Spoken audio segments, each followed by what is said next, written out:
Hey everybody, I'm Dawn Church. We have the fabulous Marissa Wayman, of course, with us again here today. Yeah.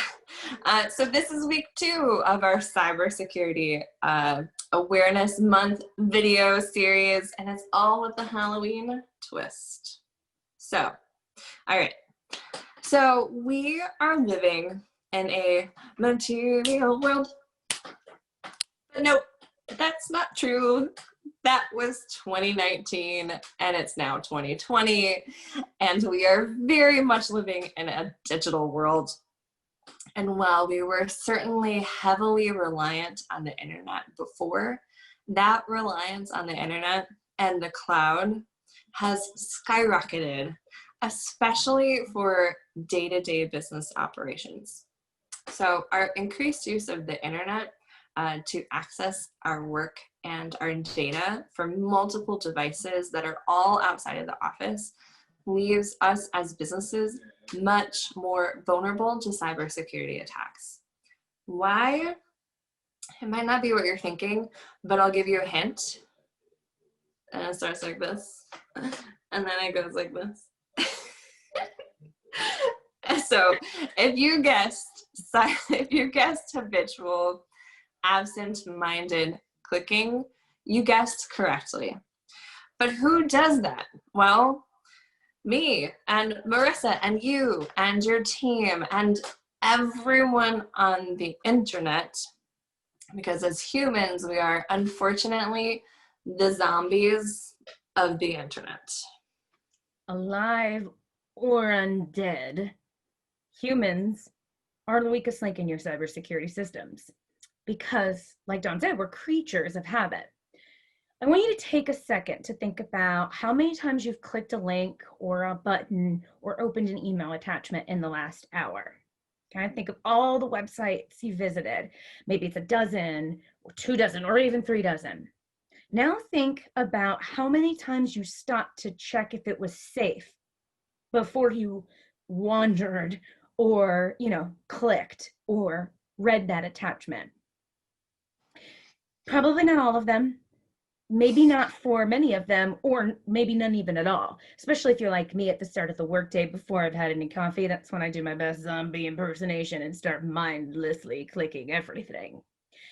But it's a big problem for cybersecurity because it really only takes that one click to launch a massive cybersecurity breach that has essentially just bypassed all of the defenses you carefully put into place to protect your organization. Right. Okay, so the super big problem here is that, especially with websites that we are really used to working with a lot, we do frequent, repetitive movement and behavior. We know what pages to expect. We know what we typically click on. We might even know our route through a website like the back of our hand. And that frequent expected repetition is the recipe for that mindless habitual behavior. So we spend hours staring at a screen and clicking on pretty much everything that we're presented with, and then we turn into the mindless, aimless, meandering zombies. Although I recognize that technically that really depends on what movie you're watching, because some of those zombies are very fast. But the classic zombies, you know what I'm talking about. So, but as humans or zombies, we make mistakes. We forget things, and unfortunately, we often mindlessly click before we are really even aware that we are falling for a trick. Because of that, in week 3 and 4, we're going to talk more about the technology that can help strengthen the security against modern cybersecurity threats. And we're going to talk about next-gen firewalls, advanced endpoint protection, cloud security. We're even going to take it back to the basics with the importance of a security update.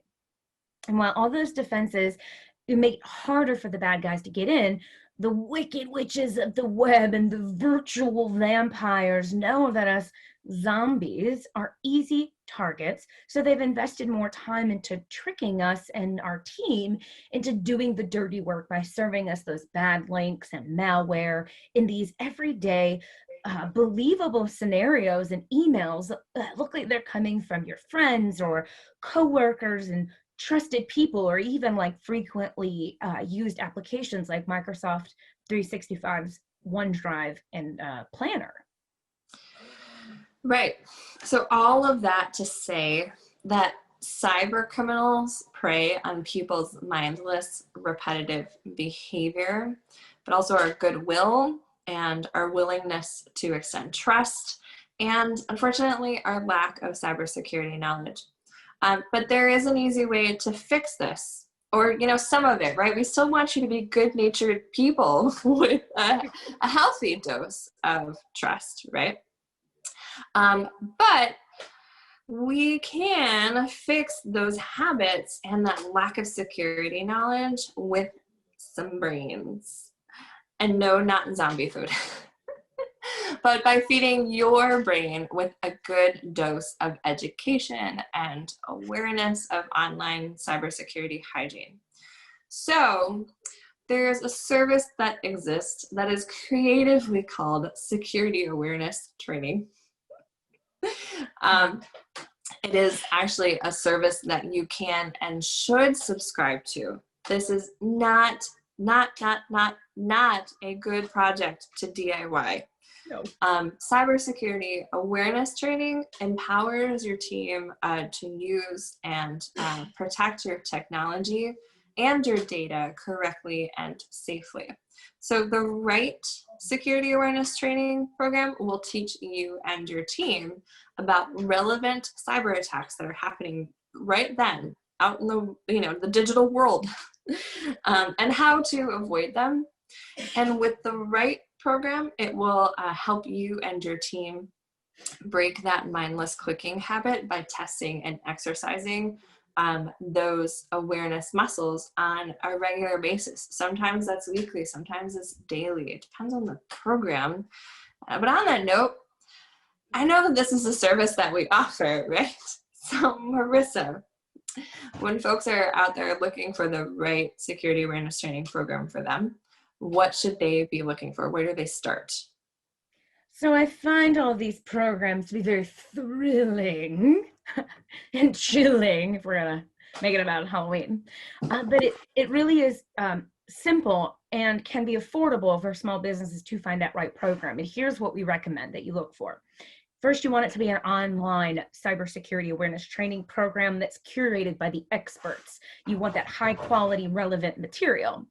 It's going, an online program as a cloud-based service is always going to be able to deliver that regular content to your users to make them beware the scariest cybersecurity threats, and train your team to be suspicious of those links, those email attachments, and the other ways that the wicked witches of the web may try to cause harm. The service should also simulate phishing attacks because we want to be able to test the behavior that we are trying to improve. We want to be able to see the progress so that we can do two things. We can track it and congratulate people for adopting those good behaviors, but we also want to be able to identify more training opportunities for people who maybe are more susceptible to becoming the zombies in your office. It's also helpful for the content to be delivered in multiple ways. So look for an opportunity for something with the email newsletter so that we can reinforce those important messages with repetition, but also look for, any opportunity like a staff meeting to just remind people to be suspicious and report things that look suspicious. Also, big bonus, if you can offer some sort of live training, maybe once a quarter, to help people, keep security top of mind and fresh. Or just follow us on social so you can stay tuned for upcoming trainings because, hint, we like to talk about this kind of stuff. It's very true.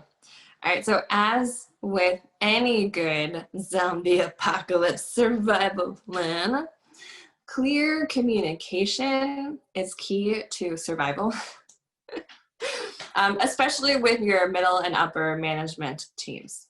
They really need to buy into the training's purpose and regular review process to make sure that everyone is participating and improving. So remembering that you need your whole team to be constantly vigilant and open to learning. Even one zombie is too many and creates a weak link in your security. So one last tip. As an events manager, I can confirm that you increase participation by making the training engaging and even a little entertaining. So that's all for today, folks. I hope you have an awesome rest of your day, and we'll see you tomorrow. See ya.